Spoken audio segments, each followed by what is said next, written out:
संघयते गिरिं यत्कृपात्तमहं वन्दे परमानन्दमाधवम्।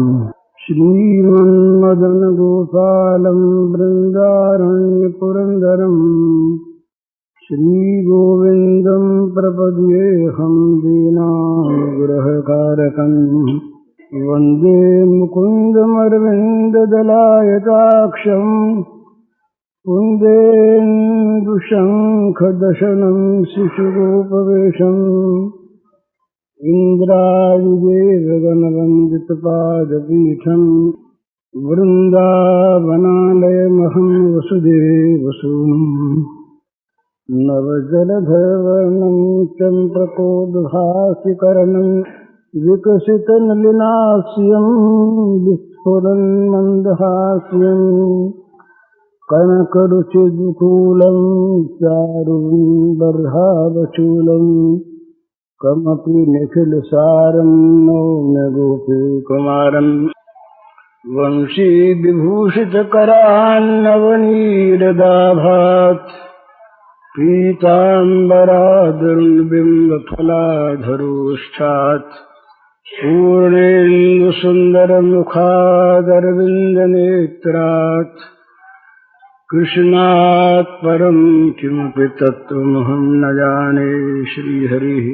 मनुष्य का असली काम है अपने आप को देखना और जहाँ जहाँ पर जो जो कमियाँ हैं उनको पूरा करने का प्रयत्न करना। जो समर्थ हैं, जो दूसरों का उद्धार कर सकते हैं, शक्तिमान हैं, वे समर्थ हैं, उनकी बात नहीं। पर जिसके अंदर बहुत त्रुटियां हैं, जिसमें बड़ी कमियां हैं, जिसके दोष अपनी आंखों के सामने प्रत्यक्ष है, वो यदि किसी दूसरे को सुधारने का ठेका लेकर अपने सुधार से वंचित रह जाए तो बड़े धोखे का काम है। आप लोगों के सामने ऐसी बात नहीं कहनी चाहिए जिससे आप लोगों का मनोरंजन न हो, पर कभी कभी इस प्रकार की बात मन में आती है और उसी में वृत्ति लगी रहती है और वही बात मस्तिष्क में घूमती है, वही वाणी में आ जाती है। माफ कीजिएगा, कल रात से ही इस प्रकार का विचार मन में आ रहा कि भाई कुर्सी पर बैठकर कुछ कहने का तुम्हें क्या अधिकार है।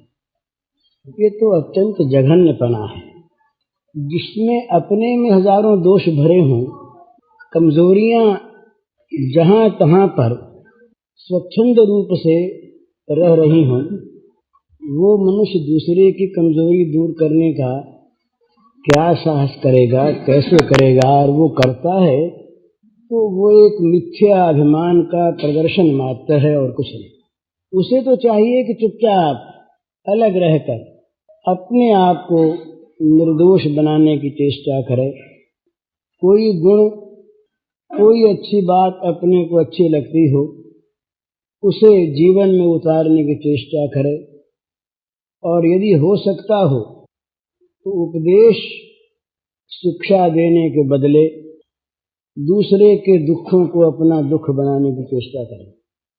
इतना जहां तक जिससे बन पड़े दूसरे के दुख को अपना दुख बना ले। अपने पास यदि कोई सुख हो तो उसे दुखियों में वितरण कर दे। ऐसा ये असली काम सा मालूम होता है। कभी कभी ऐसी वृत्ति आती है, हमेशा नहीं रहती। मान बड़ा प्रिय, बड़ाई बड़ी प्रिय, लोगों को समझाने का पेशा बड़ा प्रिय। कभी भगवत कृपा से हृदय में असली बात आती है जब मनुष्य अपने को देखता है, तो ऐसा मालूम होता है, मैं सच कहता हूँ आप लोगों से, ऐसा मालूम होता है किसी किसी दिन जब जीवन के प्रारंभ से अब तक के जीवन की बातों का स्मरण होता है, किया जाता है तो सत्य स्मरण में बात आती नहीं, पर मालूम होता है कि मानो ये जीवन तो गुनाहों का घर है, अपराधों का भंडार है और कितनी दया उनकी, भगवान की दया का कोई अंत नहीं, कोई पार नहीं। वो शरणानंद जी महाराज एक बात कहा करते हैं बड़ी सुंदर, उनके विनोद की भाषा है बड़ी अच्छी। वो कहते हैं कि भगवान न्यायकारी नहीं है। वो अपने ऊपर लेके कहते हैं न्यायकारी होते और दया अबाध आंख मूंद कर न करते होते, और मेरे सरीखे मनुष्य के साथ यदि न्याय करते तो कुछ दूसरा ही रूप होता मेरा। तुलसीदास जी कहते हैं कीजे मोकू जम जात नामई, मेरे कर्म ऐसे हैं कि मुझे तो आप यम यातना मय बना दीजिए, यम की यातना ही भोगता रहूं निरंतर, इस प्रकार के मेरे कर्म हैं। तो भगवान की दया है, भगवान की कृपा है अहेतु की, उनका सहज सौहार्द है, उनका स्वभाव है दया करना। गिरध हेतु पुनीत परिहरि पामरन पर प्रीति, ऐसी कौन प्रभु की रीति। उन प्रभु की ऐसी ही रीति है, ऐसा बिरध है कि वे स्वाभाविक सहज ही पुनीतों की परवाह नहीं करते, पर पामरों पर विशेष प्रीति करते हैं। दीनों के प्रति उनकी दया विशेष रहती है। तो ये उनकी दया का महत्व है। उनकी दया को ये हम मान लें कि हमारी प्रशंसा है, हमारा गुण है, और हमारे गुणों पर भगवान रीझ गए हैं, तो ये प्रमाद है, ये समझना भूल है। दया उनकी स्वाभाविक, बिरध उनका स्वाभाविक, दीन बंधुता उनके स्वभाव में, करुणा उनका स्वरूप, प्रभु मूर्ति कृपामयी है। तुलसीदास जी महाराज ने कहा कि जब अपनी ओर देखता हूं तो मालूम होता है सकल अंग पद विमुख, सारे के सारे अंग प्रभु से विमुख हैं। बस एक विश्वास है तुलसी परतीत एक, प्रभु मूर्ति कृपामयी है। आपकी मूर्ति कृपामयी है, केवल मात्र ये एक विश्वास है। तो प्रभु की कृपा के सिवा और तो कोई भरोसा है ही नहीं, होना चाहिए ही नहीं। और अपने साधन का हम दंभ भले ही कर लें, अपनी बात कहता हूं, किसी दूसरे के नहीं कहता, दंभ भले ही कर लें, साधन है कहाँ। तो मनुष्य को देखना चाहिए निरंतर अपनी ओर, और उपदेश यदि देना हो तो देना चाहिए अपने को। कमी देखनी चाहिए अपनी, दूसरे की कमी हम पूरी करने जाएंगे तो किस चीज से पूरी करेंगे, हमारे पास कुछ हो तब न। और यदि बुराई हमारे पास है और बुराई को लेकर दूसरे में बांटने जाएंगे तो क्या बांटेंगे, जो है वही बांटेंगे न। राग द्वेष युक्त अंतःकरण को लेकर किसी दूसरे की सेवा में प्रवृत्त होंगे हम, उसको देंगे वही राग द्वेष जो हमारे अंदर है, तो जगत का भला क्या करेंगे हम। तो इसलिए अपने को देखना है, अपने को सुधार करना है, उपदेश अपने को देना है, और दूसरे के लिए तो उपदेश की आवश्यकता नहीं। इतना ही कि अगर कहीं हम में शक्ति हो, वाणी से, तन से, वचन से, मन से, धन से, जो कुछ जिसके पास हो, उसके द्वारा किसी के दुख को जरा सा भी, एक तिलमात्र भी हम दूर कर सकें, उसके दुख को हम ले सकें, तो ये बहुत बड़ी भगवत सेवा है। सब में भगवान है ना, सब में भगवान है। मनुष्य बड़ी एक स्वाभाविक उसकी वृत्ति में स्वार्थ आ जाता है, आ गया कि वो अपनी सुविधा देखता है, अपना सुख देखता है। उपदेश जो देता है ना, उपदेश में भी अपने को प्रकारांतर से सामने रखता, कहता भाई तुम भक्तों का मान किया करो, भगवान भक्तों का मान करते हैं, अर्थात हम भक्त हैं, तुम हमारा मान किया करो। ये बोलने का तरीका होता है अलग अलग। बोले ज्ञान होने के बाद कुछ भी करना नहीं रहता, अतः तुम समझो कि हम कुछ नहीं करते हैं तो हम ज्ञानी हैं। प्रेम भगवान का प्राप्त हो जाने पर कोई विधि निषेध नहीं रहता। जो हम विधि निषेध नहीं मानते थे, अच्छाचार करते हैं, तो तुम ये मान लो हम प्रेमी हैं, हम भगवान के प्रेमी हैं। ये हमारा छल जीवन में रहता है, मेरे तो रहता है, ये छल जीवन में रहता है। इस छल जीवन को लेकर के छल बांटने जाना ये अपराध है या क्या, निर्णय तो करेंगे भगवान ही। इतना भरोसा जरूर है कि वे दयालु हैं, अपराधों को कम देखते हैं और कहीं कहीं आंख मूंद लेते हैं। ये उनका स्वभाव है, उनकी दया है, पर उनकी दया का दुरुपयोग तो हम न करें। उनकी दया को लेकर हम अपने को तो इस प्रकार से न रखें जनता के सामने कि जिसमें वो धोखे में आ जाए। ये अपने को धोखा देना है। मनुष्य को एक बात निरंतर सामने रखनी चाहिए अपने को, यदि वो जीवन में अपना भला चाहता है। किसी के भी कहने सुनने से, किसी के भी किसी प्रकार के वाक्य संयोग से अपने को जितना वो है उससे ज्यादा न समझे, नहीं बड़ा धोखा होगा। उसकी उन्नति का तमाम मार्ग अवरुद्ध हो जाएगा और कष्ट बुराई आने लगेगी। जैसे किसी आदमी के पास 100 रुपया हो और उसे कोई लखपति कहे, करोड़पति कहे, और वो इसे स्वीकार कर ले मिथ्या मान बड़ाई के लोभ में और उस प्रकार का आडंबर करने लगे, तो उस आडंबर में उसका दुख बढ़ जाएगा, क्योंकि घर में 2 रुपया है नहीं। और दिखाने के लिए उस प्रकार की बाहरी चेष्टा करनी, उस प्रकार का व्यवहार करना, उस प्रकार की सामग्रियों को रखने की चेष्टा करना, उसका दुख बढ़ जाएगा, तो वो शांति से नहीं रह सकेगा। तो जितना जो है अपने आप को धोखा न दे उससे ज्यादा मानकर। और है क्या, सच्ची बात तो यह है कि हमारे तो सारे ढक्कन भगवान ढकते हैं, अपराधों पर पर्दा भगवान डाल देते हैं। मनुष्य तो नित्य अपराधी है महाराज। भगवान दया करते हैं इसलिए वो रहता है। यदि पापों का पूरा पूरा फल स्मृतियों के अनुसार मिलने लगे तो बीज फल न्याय से कभी छुटकारा होने की आशा ही नहीं। पर उनका एक नियम दूसरा है और वो बड़ा सुंदर। जैसे कर्म का क्षय नहीं होता बिना भोगे, ये कर्म शास्त्र का नियम, इसी प्रकार से उनकी दया से सारे कर्मों का क्षय हो जाता है। ये भी उनका मंगल दयापूर्ण विधान है। ये विधान के बाहर नहीं, ये भी उनके कानून के अंतर्गत है। वे दया करके जब कभी किसी के भी अपराधों को पूरा पूरा जला दें, ये उनके कानून में है, उनकी दया है, उनका विधान है, उनकी मंगलमयी ये विधि है। इतना भरोसा जरूर है और ये रखना ही चाहिए, और इसी भरोसे पर तो आदमी रहता है। पर 3 बात का ख्याल रखे, अपने में जो बात न हो उसको कहे नहीं, उसको माने नहीं, और अपने में जो हो उससे आगे बढ़े नहीं। तब आदमी ठीक रहेगा, उन्नति उसकी होगी, उसका मार्ग अवरुद्ध नहीं होगा। धोखा देने जाएगा दूसरे को, उसका अर्थ है अपने धोखा खाना। बड़ी सहज चीज है महाराज।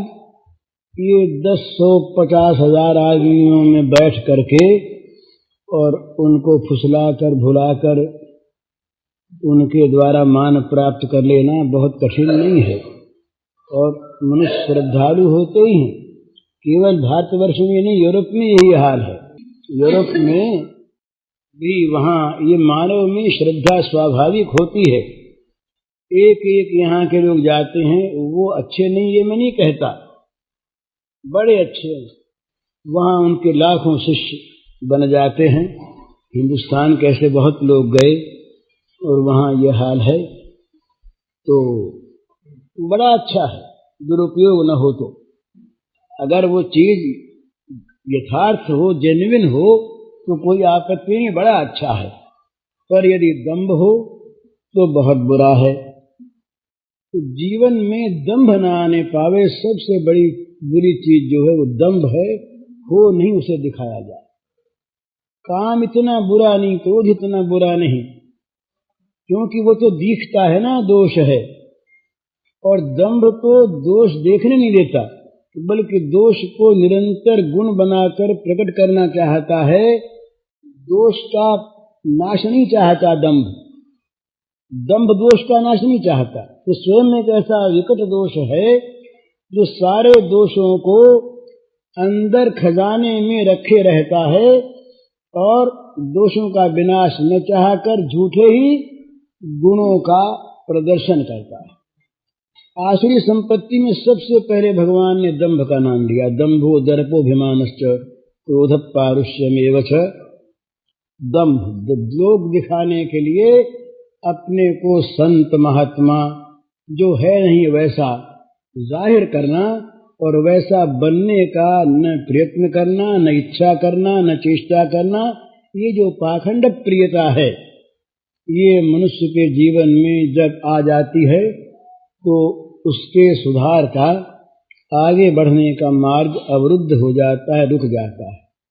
तो इस बात से सावधान रहे आदमी कि उसके जीवन में अगर वो दोषी है तो है, पापी है तो है, बुरा है तो है, वो क्यों आशा करता है जो है नहीं वैसा बनने की, दिखलाने की। बने दूसरी बात है, पर यदि वो धोखा देने जाता है तो धोखा देने जाकर अच्छा नहीं बन जाता, उसके जीवन की बुराइयां और बढ़ जाती है। तो ये प्रत्येक व्यक्ति को ये ध्यान रखना चाहिए कि उसके जीवन में कपटाचार, दंभ न आने पाए। मुँह कपट छल छिद्र न धावा। भगवान ने कहा कि सरलता हो, कपट छल छिद्र न हो। वो चाहे मूर्ख हो कोई, मूर्ख सरल निष्कपट सच्चा आदमी भगवान को प्रिय होता है, और अपने को बड़ा बुद्धिमान मानने वाला दंभी पाखंडी मनुष्य भगवान को बड़ा अप्रिय होता है। वो भगवान को चाहता ही नहीं, वो तो दंभ के द्वारा जीवन का यापन करता है, अपने आप को लोगों को ठगने की चेष्टा करता हुआ। तो मनुष्य अपने आप को देखे, अपने आप के दोषों का परिहार करे और ये मीठा विष खाना छोड़ दे।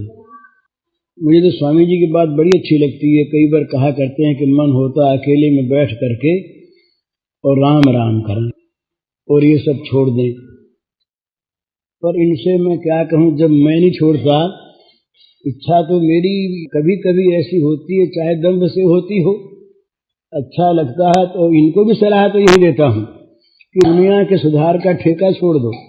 दुनिया का सुधार तो करेंगे भगवान, वही करेंगे तो होगा। हमारी बिसात क्या है, हम अपने दोषों का क्षालन नहीं कर सकते। हमारे पास कौन सी साबुन ऐसी है जिससे हम जगत के मल को धो डालेंगे। वो साबुन तो एक है, भगवत कृपा, और वो सबके पास है, वो सबके लिए है, जो करे उसी के लिए है। हमारे शब्दों से यदि किसी का उद्धार होता हो तो जिस मुंह से शब्द निकलते हैं उसका तो होना चाहिए था ना पहले, तो नहीं होता। तो अच्छा यही है, न रहा जाए बात दूसरी है, अच्छा यही है कि एकांत में बैठकर अपने आप को सुधारने।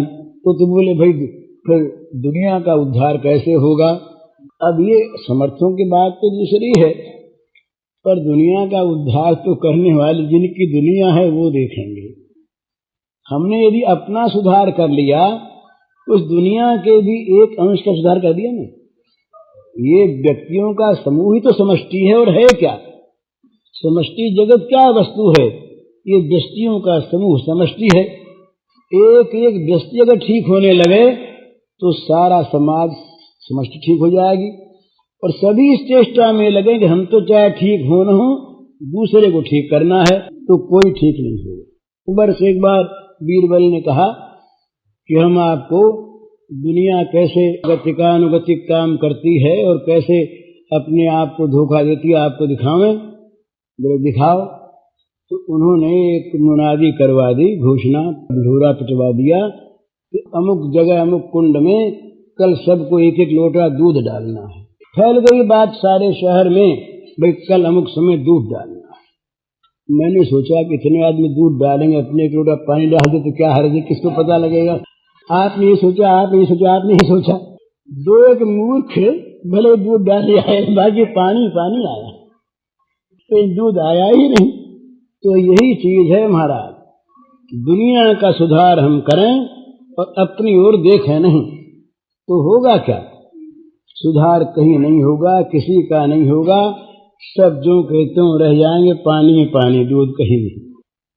इसके बदले में ये गंभीर बात है, विचार नहीं है कि सब लोग अपने सुधार में लगे।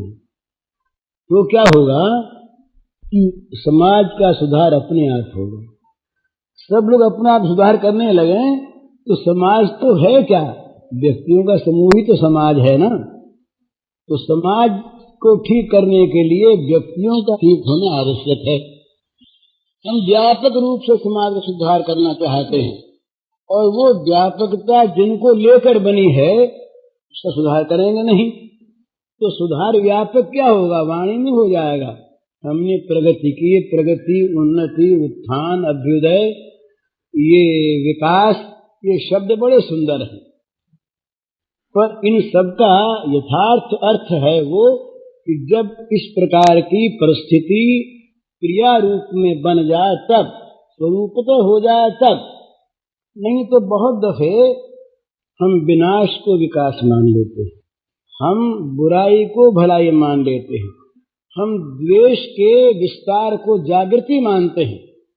आज का अपना ही नहीं, हिंदुस्तान का ही नहीं, विश्व का राजनीतिक जगत क्या है आज, इस पर ध्यान दे करके देखें, गहराई में उतरें तो बड़े बड़े अच्छे अच्छे विद्वान, महानुभाव, समझदार, उनकी समझदारी में, उनकी विद्या में, उनकी बुद्धि में हम इतराज करने का कोई हक नहीं रखते। ऐसे महात्मा लोग, अच्छे लोग, पर वो चक्र ऐसा, वो स्तर ऐसा, वो स्थान ऐसा कि जिसमें आ करके पर होता क्या है, वो दलबंदियां हैं, पार्टियां हैं, अपनी पार्टी की बुराई भी भली और दूसरी पार्टी की अच्छाई भी बुरी।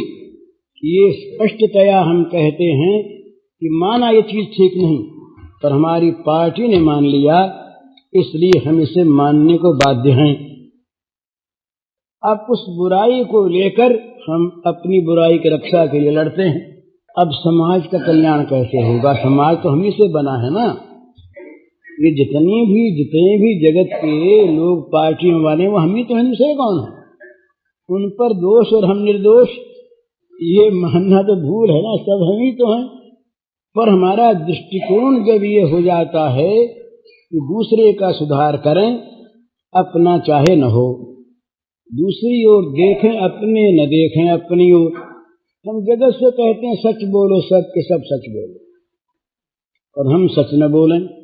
एक रहे प्रोफेसर थे, वो विद्यार्थी थे, पारसी, पूना के कॉलेज में पढ़ते थे। वो फिर सन्यासी हो गए, संदेहवादी सन्यासी। मुझसे मिले थे, वो मेरे पास आए थे देखने के लिए कि यहाँ क्या क्या पोल है, और पोल सब में रहती, हमारे में तो बहुत पोल। वो सज्जन आए गोरखपुर में, 3-4 दिन रहने के बाद उन्होंने अपनी बात बताई कि मैं छोटा बच्चा था, हाई स्कूल में था, तो मेरे पिता बड़े अच्छे आदमी, वो मुझसे कहते कि बेटा सच बोला करो, कभी झूठ नहीं बोलना चाहिए, और झूठ की बड़ी बड़ी बुराइयों का वो वर्णन करते, युक्तियों के और इतिहास के साथ। मेरे मन में जच गई कि भाई बात बिल्कुल ठीक है, ये करना चाहिए। एक दिन कोई बाहर का आदमी आया, उसने आकर के पिताजी के नाम से पुकारा। पिताजी ने कहा कि जाओ कह दो घर पर नहीं है।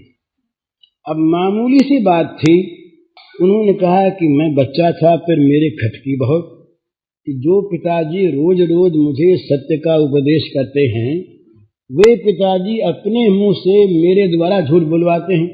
वो कहते हैं कि जाओ कह दो घर पर नहीं है।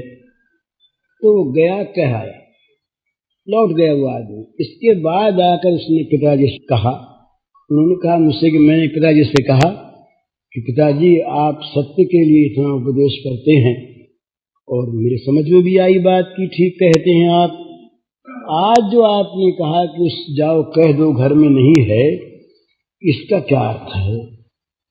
तो कहा उन्होंने कि पिताजी ने मुझे समझाया तो नहीं, मुझ पर गुस्सा हो गए।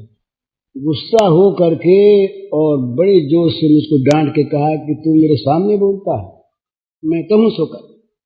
अब बोले मैं बोला तो नहीं, लेकिन मेरे हृदय पर बड़ी बुरी छाप पड़ी कि भाई ये क्या आचरण है। इसके बाद उन्होंने कहा कि मैं कॉलेज में गया 4th ईयर में था मैं पूना के कॉलेज में। तो वहाँ एक प्रोफेसर रहे पारसी।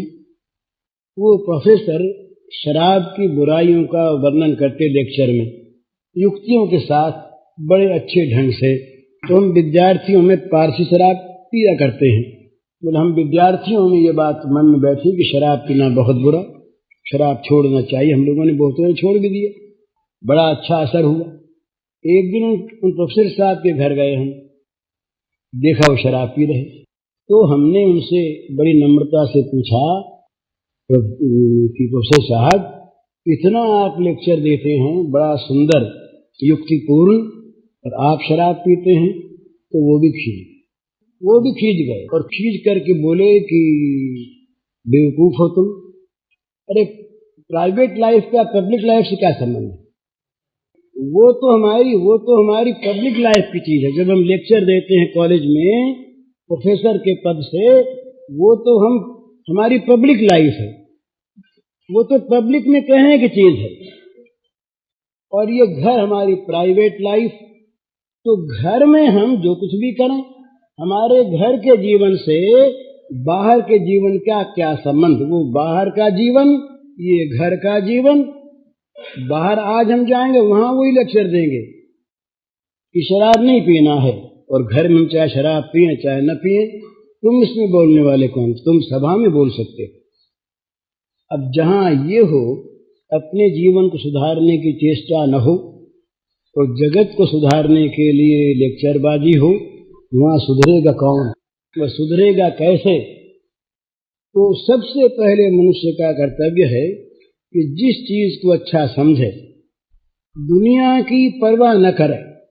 दुनिया बहुत दफे एक प्रवाह बहता है तो बुराई को भलाई मानने लगती है। आज यदि बहुत पढ़े लिखे रेशनल समाज में कोई ये कहे कि ईश्वर है और वो अवतार लेता है और रामकृष्ण ईश्वर हैं, तो लोग जरा हंसी उड़ाएंगे। पर वो सत्य का जानकार, सत्य का विश्वासी, सत्य का श्रद्धालु, उनके हंसी उड़ाने पर अपने सिद्धांत को, अपने लक्ष्य को, अपनी को अनुभव की हुई वस्तु कैसे छोड़ देगा? तो जगत की ओर देखने की आवश्यकता नहीं। जगत तो कभी बुराई की तारीफ करेगा, कभी भलाई की निंदा करेगा। पर यदि वो भलाई बुराई वाकई है और हमारे विश्वास में ठीक है, तो जगत की ओर देखने की कोई आवश्यकता नहीं। जगत कुछ भी कहे या न कहे, निंदा करे या स्तुति करे, अपने को तो उसी में रहना है, उसी को पकड़े रहना है, उसी के साथ जुड़े रहना है, चाहे कुछ भी हो जाए। ये अगर नहीं होता तो कोई सिद्धांत आदमी का स्थिर रहता नहीं। आज ये मार्ग बोले इस मार्ग पर चलता, बोले तो ये मार्ग अच्छा नहीं, ये मार्ग अच्छा नहीं, ये रास्ता ठीक नहीं। दुनिया ने कहा ठीक नहीं, बोले चलो इस रास्ते चलें। फिर दूसरे मिलेंगे ये ठीक नहीं। दुनिया की समालोचना का कोई मूल्य नहीं है। महाराज ये सच्ची बात आपसे कही जाती है। हमारे स्मृतिकार तो कहते हैं कि आज का ये डेमोक्रेसी का वोटिंग है ना, ये बिल्कुल गंदी चीज है। वो विनोबा जी कहा करते हैं बड़ी सुंदर बात। वो कहते हैं भाई, लोग कहते हैं कि पहुंच गए कहीं असेंबली में, कहीं कुछ पार्लियामेंट में, तो कहते हैं हम जनता के प्रतिनिधि हैं। क्यों भाई प्रतिनिधि हो? कि हम बहुमत से चुन कर आए हैं। कहते हैं बहुमत क्या है? उधर थे 499, इधर हुए 501, एक ज्यादा रहा तो आधे लोग विरोधी थे कि नहीं? आधे विरोधी थे। और वे आधे जो समर्थक थे वो भी सब के सब हृदय से समर्थन करते हों, ये कोई नहीं मानता। कोई छल से, कोई कपट से, कोई लालच से, कोई कौतूहल से, कोई मूर्खता से, न मालूम कितना वोटिंग होता है। तो अपने को उन्होंने जनता का प्रतिनिधि मान लिया। अब ये प्रतिनिधित्व जो है ये तो झूठा प्रतिनिधित्व है, इसमें रखा